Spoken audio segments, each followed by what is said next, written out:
Olá, amigos! Iniciamos hoje uma série de 5 encontros, dos quais trataremos de grandes poetas populares do passado que marcaram para sempre a trajetória do cordel nordestino. Hoje, não poderia ser diferente, nossas discussões gravitarão em torno da vida e da obra de Leandro Gomes de Barros, considerado o pai do cordel. Para a construção dessas discussões, né, desta aula, tornou-se imprescindível esta obra, que eu recomendo a todos interessados em saber mais sobre a vida e a obra de Leandro Gomes de Barros. Esta foi uma pesquisa feita pelo meu compadre, que já nos deixou, não é, Arievaldo Viana, além de grande pesquisador, excelente poeta, não é?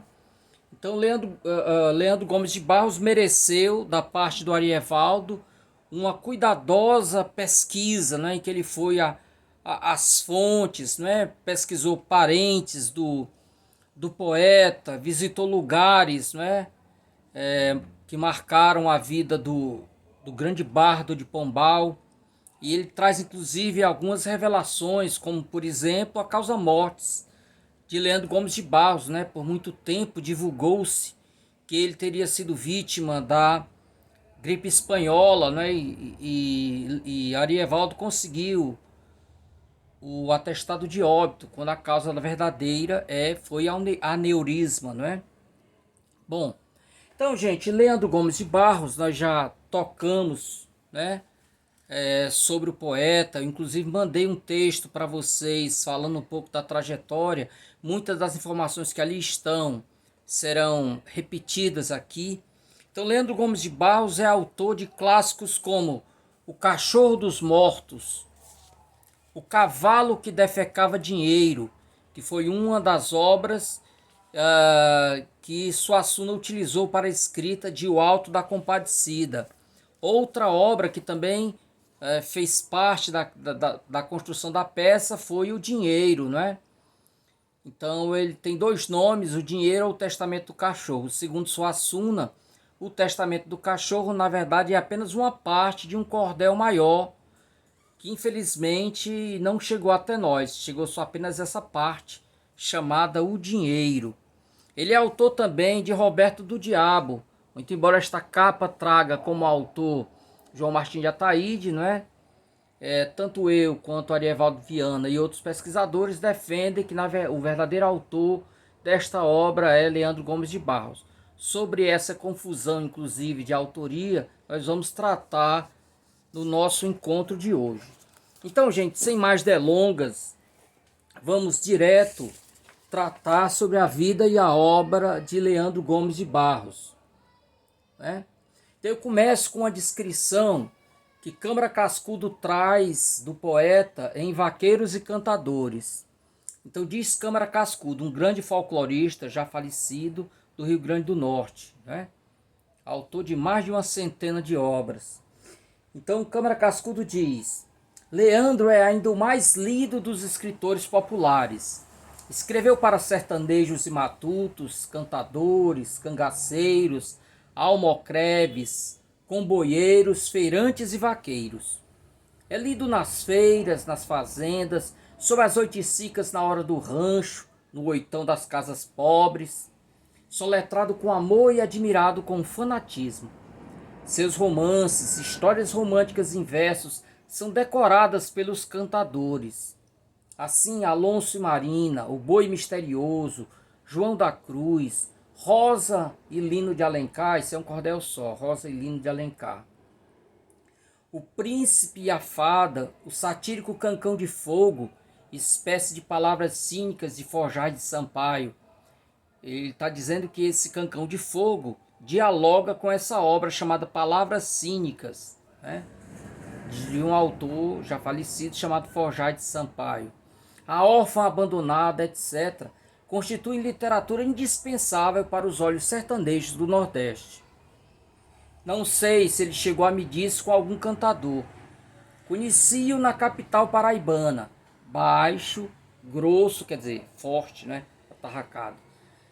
Baixo, grosso, de olhos claros, bigodão espesso, cabeça redonda, meio corcovado, risonho, contador de anedotas, tendo a fala cantada e lenta do nortista. Parecia mais um fazendeiro que um poeta, pleno de alegria, de graça e de oportunidade. Então, gente, este é o retrato. Só chegou até nós uma única foto, não é? Do Leandro Gomes de Barros. Isso aqui é uma ilustração que o Arievaldo, que também era um excelente ilustrador, fez. A foto que nos chegou é esta, né? Esta é a foto de Leandro Gomes de Barros, a única que se tem. Pois bem, então essa descrição, pessoal, é interessante, é retomada, né, pelo próprio Leandro Gomes de Barros se autodescrevendo. Então, numa série de 3 quadras, ele diz o seguinte: a cabeça um tanto grande e bem redonda, o nariz afilado, um pouco grosso. As orelhas não são muito pequenas, beiço fino e não tem quase pescoço.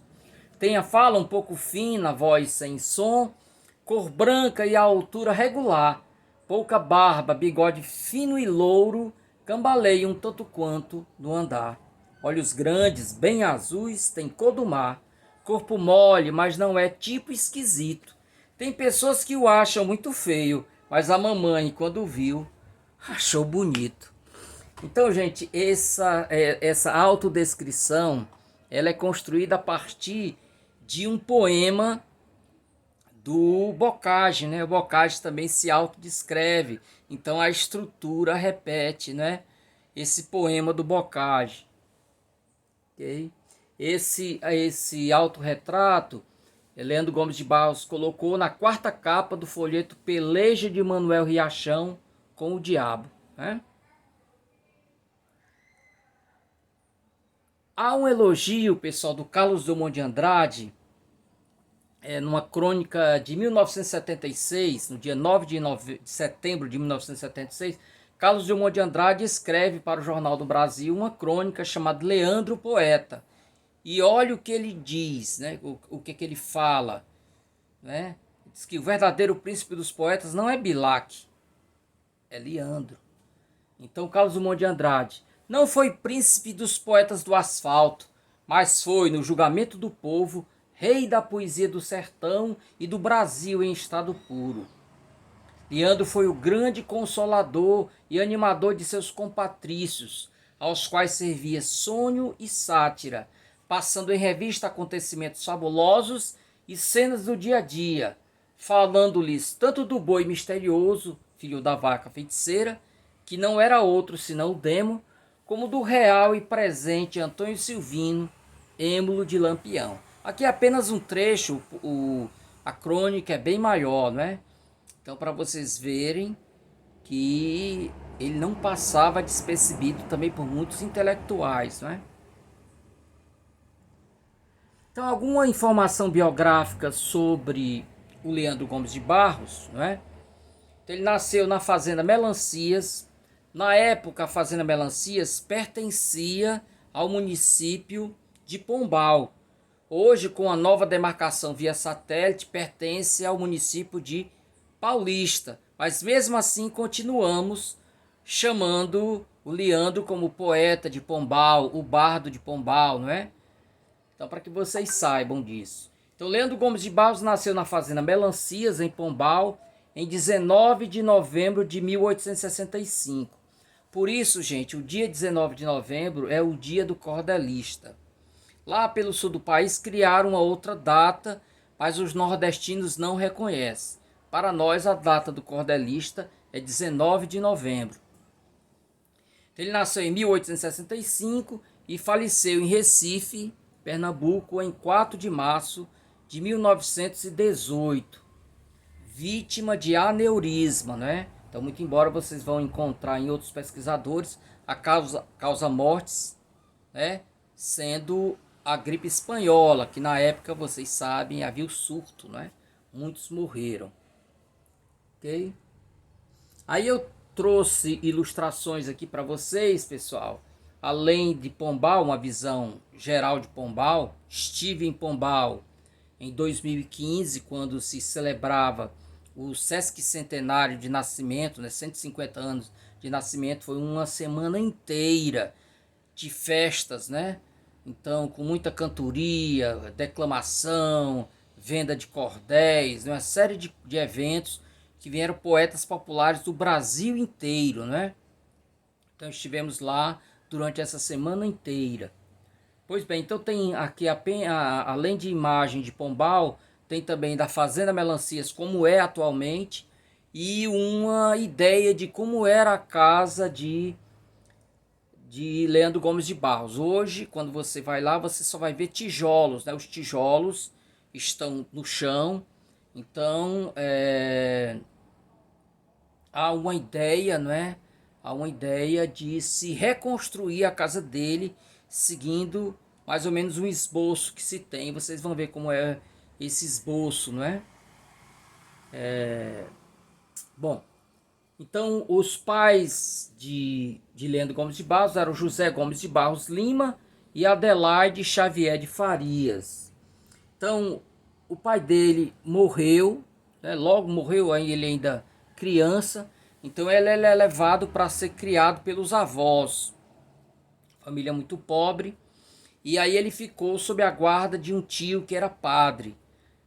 Então se acredita que ele teve acesso à biblioteca desse tio, né? E daí se explica o grande saber que ele acumulou, muito embora sem ter passado muito tempo na escola.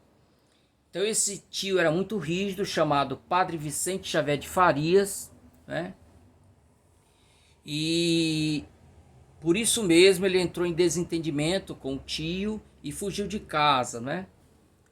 Então, em 1880, portanto com apenas 15 anos de idade, né? Ele nasceu em 65. Então, com apenas 15 anos de idade, ele foge de casa e aí ele vai passar por muitas privações, né? Vai ficar mudando de cidade para cidade. Viveu primeiro em Jaboatão, né? Depois ele foi viver em Vitória de Santo Antão e finalmente foi para Recife. Recife, é bom que se diga, foi o ponto para onde convergiram os poetas populares em busca das tipografias, né? Era lá em Recife que havia a maior concentração de tipografias.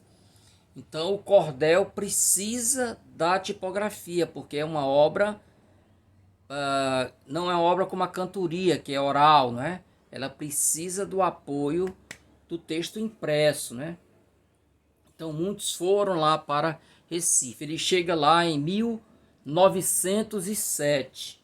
1907. É bom que se diga que quando ele chega em Recife, ele já era poeta, ele já tinha obras, né? Já tinha obras publicadas. Ele começa a publicar em 1889. E essa data, gente, nós chegamos a ela através de um folheto que ele publica em 1907, chamado A Mulher Roubada. Então, nesse cordel, ele diz o seguinte, já lá no finalzinho, né?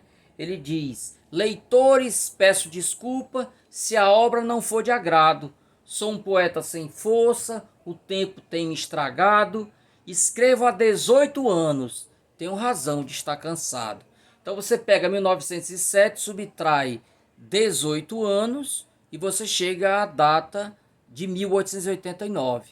Então ele começou a publicar em 1889. O meu compadre Arievaldo Viana dizia, e defende isso no livro, que já mostrei a vocês, que ele certamente já escrevia antes desse tempo, né? Mas só começou a publicar em 1889. Então, logo depois, 1889, 4 anos depois de publicar o primeiro cordel, e ainda antes de ir para Recife, ele se casa com Venustiniana Eulália de Barros, e com ela teve 4 filhos: Raquel Aleixo de Barros, Herodildes, Julieta e Esaú Eloy, né? O único filho homem dele foi serviu inclusive na coluna Prestes, né? Vocês sabem lá ele saiu cortando o sertão todo, né? Tendo Prestes à frente, era um dos líderes, né, desse movimento. Inclusive, os governos locais, né, transformaram Lampião, deram a ele a patente de capitão para que ele combatesse a coluna Prestes. Então, o Esaú Eloy, ele seguiu a carreira militar e participou da coluna Prestes e da Revolução de 1924. Né? A Raquel, que foi a primeira citada, né, dos 4 filhos, casou-se com Pedro Batista, que era irmão de Chagas Batista. Chagas Batista será alvo também de uma aula, de um encontro desses, né? Daqui a mais ou menos 2 encontros, nós trataremos da obra de Chagas Batista. Então, ele se casa, né? E aí vai para Recife, e aí adquire uma tipografia, era uma impressora manual, né? Você fazia todo o trabalho no braço mesmo. Então, eu lembro inclusive que quando eu visitei a ABLC, a Academia Brasileira de Literatura de Cordel, que fica no Morro de Santa Teresa, no Rio de Janeiro, lá eu fui apresentado pelo presidente, né? Fui apresentado a uma tipografia, e ele inclusive defende, né, que seria a tipografia de Leandro, mas segundo Arievaldo não é bem verdade isso. Ele fez alguns cruzamentos de dados e acredita que não era a tipografia dele, né? Mas voltando aqui, então entre 1906 e 1917, então durante aí 11 anos, ele teve a sua própria tipografia, né? Então ele mesmo publicava os cordéis dele. Ele escrevia, imprimia e ia vendendo nos trens, né? Ele ia nos trens e ia vendendo ali a sua própria obra. Já perto da morte dele, né? Menos de um ano antes de morrer, ele passou esse prelo para o Chagas Batista, que tinha uma editora chamada Popular Editora. Eu deixei aqui também uma imagem, gente, da casa onde Leandro Gomes de Barros morreu, lá no Recife, ok? Então, em 1918, o ano de sua morte, ele teria sido preso, é uma questão também que se discute, porque o chefe de polícia considerou afronta às autoridades alguns dos versos da obra O Punhal e a Palmatória. Então, isso não era incomum em Leandro Gomes de Barros, né? Esses cordéis de denúncia social, de crítica, né? Ele era muito contundente, inclusive, nas críticas, né? Ele não poupava nem mesmo a igreja, né? Por isso há quem acentue um viés anticlerical. Ele não era contra a igreja, não era ateu, nada disso. Ele tem cordéis que ele defende os valores cristãos e tal. Mas ele era contra esses desmandos de alguns padres, né? Principalmente aquele padre que vira as costas para a população mais pobre e se torna subserviente aos poderosos, né? Uma igreja totalmente, né, alienada. Bom, agora eu vou tratar de um assunto muito importante, pessoal, que foi a tentativa de apagamento do Leandro Gomes de Barros, né, enquanto autor, por obra e graça de João Martins de Ataíde. Eu vou explicar isso direitinho. Bom, depois que o Leandro Gomes de Barros morreu, quem ficou tomando conta do espólio, né, das obras que ele deixou foi o genro dele, né, que era o Pedro Batista, que é irmão do Chagas Batista, já falei isso. Só que o que acontece? A esposa do Pedro Batista, filha de Leandro, morreu ao dar à luz a filha de Genane, no parto ela morre.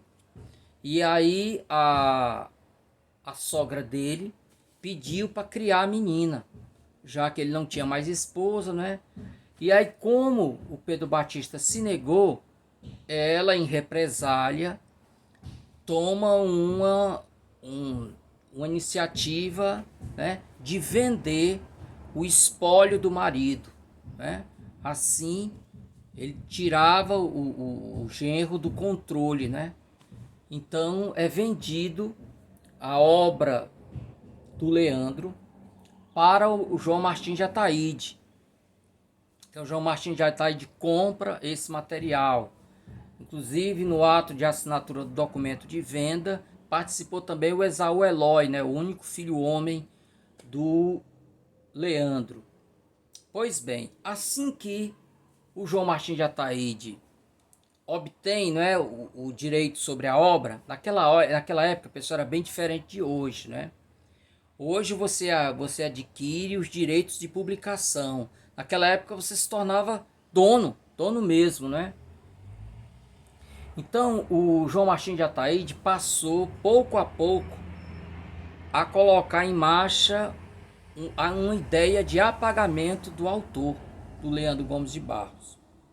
Segundo os que defendem Martins de Ataíde, afirmam que isso ele fez porque na época quem era conhecido era Ataíde e não Leandro Gomes de Barros. Teria sido um jogo de marketing do empresário que queria vender mais. Para os que não acreditam nisso, chegam mesmo a dizer que João Martins de Ataíde queria ser Leandro, né? Ele invejava profundamente o Leandro pela sua criatividade, por tudo isso. O certo é que ele começa inicialmente, pessoal, publicando as obras do Leandro com os dois nomes. O nome de Leandro em cima e aí embaixo, logo abaixo, o nome dele, seguido da palavra, aliás, antecedido da palavra editor e proprietário. Então estava lá Leandro Gomes de Barros, aí vinha editor e proprietário João Martins de Ataíde. E aí, um segundo passo foi tirar o nome de Leandro e deixar apenas o dele, mas mantendo ainda editor e proprietário João Martins de Ataíde.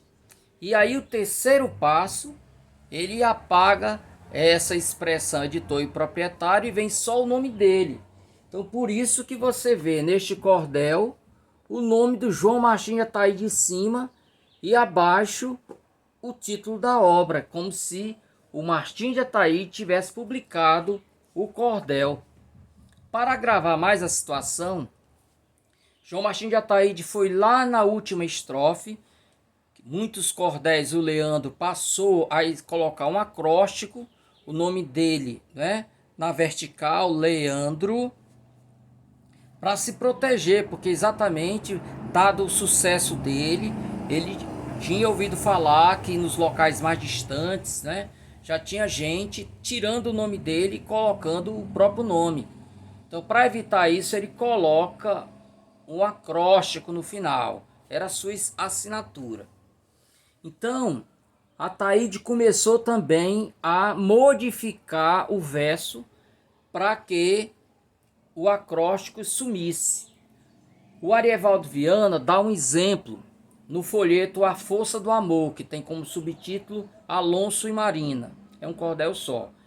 A Força do Amor ou Alonso e Marina. É comum esses títulos duplos, né?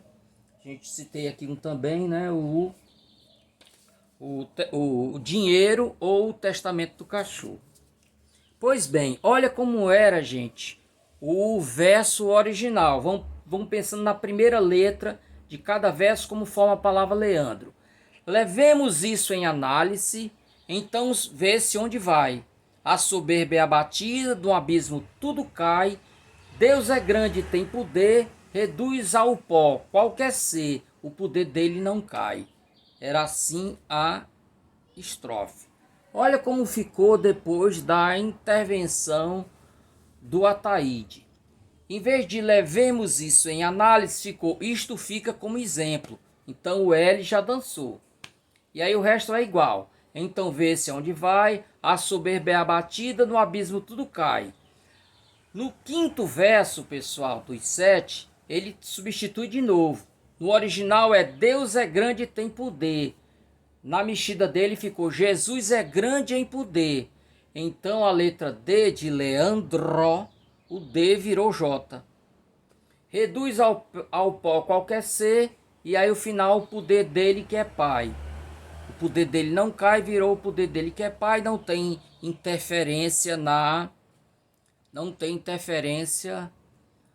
lá no acróstico, o O continua. O problema aqui é que, se ele vem falando de Jesus, como é que ele vai chamar Jesus de Pai, né? Se Jesus é o Filho, né? Pai é Deus, né? E o Espírito Santo forma a Trindade. O certo é que Leandro, na vertical, virou Ieangiró. Ieangiró, né?